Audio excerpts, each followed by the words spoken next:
ಚೈತ್ರ ಹುಣ್ಣಿಮೆ, ಹನುಮ ಜಯಂತಿ ಎರಡೂ ಒಂದೇ ದಿವಸ ಬಂದಿದೆ. ಅದನ್ನು ಹೇಗೆ ಆಚರಿಸಬೇಕು ಎಂದು ಈ ವಿಡಿಯೋದಲ್ಲಿ ತಿಳಿದುಕೊಳ್ಳೋಣ.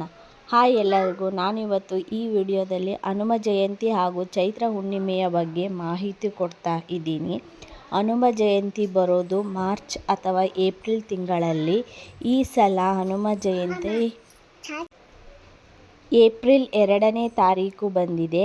ಹುಣ್ಣಿಮೆಯ ಸಹ ಇದೆ. ಹುಣ್ಣಿಮೆಯು ಬುಧವಾರ 1ನೇ ತಾರೀಕು ಬೆಳಿಗ್ಗೆ 7 ಗಂಟೆ 7 ನಿಮಿಷಕ್ಕೆ ಸ್ಟಾರ್ಟ್ ಆಗಿ ಗುರುವಾರ ಬೆಳಿಗ್ಗೆ 7 ಗಂಟೆ 2 ನಿಮಿಷಕ್ಕೆ ಮುಕ್ತಾಯವಾಗುತ್ತದೆ. ಇದು ಹುಣ್ಣಿಮೆಯ ಟೈಮಿಂಗ್ಸ್. ಹನುಮ ಜಯಂತಿ ನಮಗೆ 2ನೇ ತಾರೀಕು ಬರುತ್ತೆ. ನಾವು 2ನೇ ತಾರೀಕು ಆಚರಿಸಬೇಕು.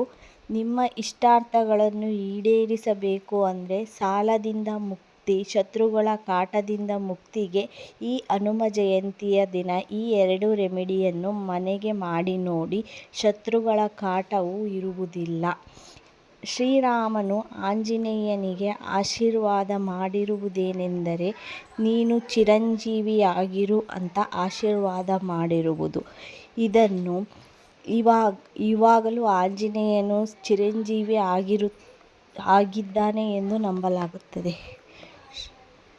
ಇನ್ನೊಂದು ಏನು ಅಂದರೆ, ಆಂಜನೇಯನು ಶಿವನ 11ನೇ ಅವತಾರ ಆಗಿರೋದ್ರಿಂದ ಆಂಜನೇಯನನ್ನು ಪೂಜೆ ಮಾಡಿದರೆ ಶಿವ ಪಾರ್ವತಿಯನ್ನು ಪೂಜೆ ಮಾಡಿದ ಹಾಗೆ ಆಗುತ್ತದೆ. ಹಾಗಾಗಿ ಆಂಜನೇಯನನ್ನು ಭಕ್ತಿಯಿಂದ ಪೂಜಿಸಿದರೆ ನಮ್ಮ ಇಷ್ಟಾರ್ಥಗಳು ಈಡೇರುತ್ತದೆ ಎಂದು ಈಗಲೂ ನಂಬುತ್ತಾರೆ. ನಾವು ಹೇಗೆ ಆಚರಿಸಬೇಕು,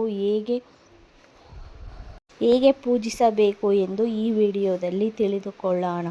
ನಿಮ್ಮ ಸಾಲ ತೀರಲು 11 ಮಂಗಳವಾರ ಇದನ್ನು ಮಾಡಬೇಕು.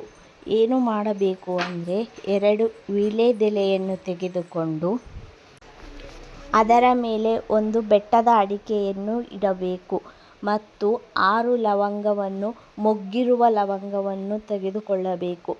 ಇದನ್ನು ಪ್ರತಿ ಮಂಗಳವಾರ ಗೋಧೂಳಿ ಸಂದರ್ಭದಲ್ಲಿ ಮಾಡಬೇಕು. ಇದನ್ನು ಹನುಮ ಜಯಂತಿ ದಿನ ಸ್ಟಾರ್ಟ್ ಮಾಡಬೇಕು. ಇದನ್ನು ಹೇಗೆ ಮಾಡಬೇಕು ಎಂದರೆ, ಪ್ರತಿ ಮಂಗಳವಾರ ಗೋಧೂಳಿ ಸಂದರ್ಭದಲ್ಲಿ ಆಂಜನೇಯನ ದೇವಸ್ಥಾನಕ್ಕೆ ಹೋಗಿ ನಾವು ತೆಗೆದುಕೊಂಡು ಹೋಗಿರೋ 2 ವೀಳ್ಯದೆಲೆ, 1 ಬೆಟ್ಟದಡಿಕೆ ಮತ್ತು 6 ಲವಂಗವನ್ನು ಆಂಜನೇಯನ ಪಾದಕ್ಕೆ ಇಟ್ಟು ಹನುಮಾನ್ ಚಾಲೀಸವನ್ನು 1 ಬಾರಿ ಪಠಿಸಬೇಕು. ಶುದ್ಧ ಮನಸ್ಸಿನಿಂದ ಹನುಮಾನ್ ಚಾಲೀಸವನ್ನು ಪಠಿಸಬೇಕು. ನಾವು ವೀಳ್ಯದೆಲೆ, ಅಡಿಕೆ, ಲವಂಗವನ್ನು ಆಂಜನೇಯನ ಪಾದದಲ್ಲಿ ಇರಿಸಬೇಕಾದರೆ ನಾವು ಈ ಮಂತ್ರವನ್ನು ಹೇಳಬೇಕು. ಓಂ ಹಂ ಹನುಮತೇ ಎಂದು ಹೇಳಿ ಆಂಜನೇಯನಿಗೆ ನಮಿಸಿ 1 ಸಾರಿ ಹನುಮಾನ್ ಚಾಲೀಸವನ್ನು ಪಠಿಸಬೇಕು. ಪಠಿಸಿದ ನಂತರ ಅದು ವೀಳ್ಯದೆಲೆಯನ್ನು ಅಲ್ಲೇ ಬಿಟ್ಟು ಬರಬೇಕು. ನಂತರ 11 ಮಂಗಳವಾರ ಮಾಡಬೇಕು ಇದನ್ನು. ಮತ್ತು ಇನ್ನೊಂದು ರೆಮಿಡಿ ಏನಪ್ಪ ಅಂದರೆ, 1 ಕಾಳು ಮೆಣಸನ್ನು ತೆಗೆದುಕೊಂಡು ಓಂ ಹಂ ಹನುಮತೇ ಎಂದು 11 ಬಾರಿ ಹೇಳಬೇಕು. ನಂತರ ಅದನ್ನು ಬಾಯಿಯಲ್ಲಿ ಹಾಕಿಕೊಂಡು ಸ್ವಲ್ಪ ಸ್ವಲ್ಪನೇ ಅಗಿಯುತ್ತಾ ಇರಬೇಕು. ಆ ಅಗಿಯುವ ಸಂದರ್ಭದಲ್ಲಿ ನಿಮ್ಮ ಶತ್ರುಗಳು ಯಾರಿದ್ದಾರೋ ಅವರ ಹೆಸರುಗಳನ್ನು ಹೇಳಿಕೊಳ್ಳಬೇಕು. ಹಾಗೆ ಹೇಳಿಕೊಳ್ಳುವುದರಿಂದ ನಿಮಗೆ ಶತ್ರುಗಳ ಕಾಟ ಇರುವುದಿಲ್ಲ. ಈ ರೆಮಿಡಿಯನ್ನು ಮಾಡಿ ನೋಡಿ, ನಿಮಗೆ ಶತ್ರುಗಳ ಕಾಟವೇ ಇರುವುದಿಲ್ಲ.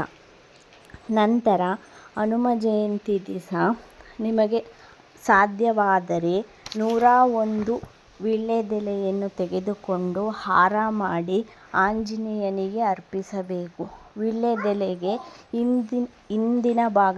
ವೀಳ್ಯದೆಲೆಯ ಹಿಂದಿನ ಭಾಗದಲ್ಲಿ ಕೇಸರಿಯನ್ನು ಹಚ್ಚಬೇಕು. ಆ ಕೇಸರಿಯನ್ನು ಹಚ್ಚಿ ಆಂಜನೇಯನಿಗೆ ನಮಸ್ಕರಿಸಿ 101 ಎಲೆಯನ್ನು ಹಾರ ಕಟ್ಟಿ ಆಂಜನೇಯನಿಗೆ ಅರ್ಪಿಸಿದರೆ ನಿಮ್ಮ ಇಷ್ಟಾರ್ಥಗಳು ಈಡೇರುತ್ತದೆ. ಇದು ಖಂಡಿತವಾಗಿಯೂ ಈಡೇರುತ್ತದೆ. ಈ ರೆಮಿಡಿಯನ್ನು ಮನೆಯಲ್ಲಿ ಮಾಡಿ ನೋಡಿ. ಹನುಮಾನ್ ನಿಮಗೆ ಎಲ್ಲರಿಗೂ ಒಳ್ಳೆಯದು ಮಾಡಲಿ. Thank you for watching my videos.